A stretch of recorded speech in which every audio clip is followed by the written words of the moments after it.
Naalala ko isang pare, nagbinyag sa mga bata. Nako, napakamot siya talaga ng ulo. Tinanong niya yung mga magulang, anong pangalan ng bata? Sagot ng mag-asawa, cellphone. Ano?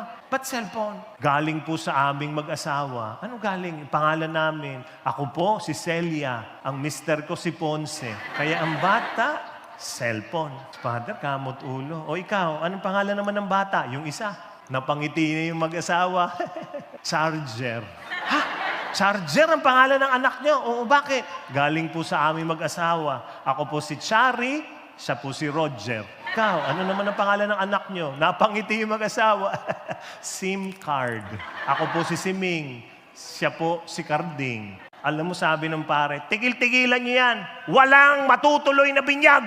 Sabi ng mga magulang, bakit po? Sabi ni Father, walang signal.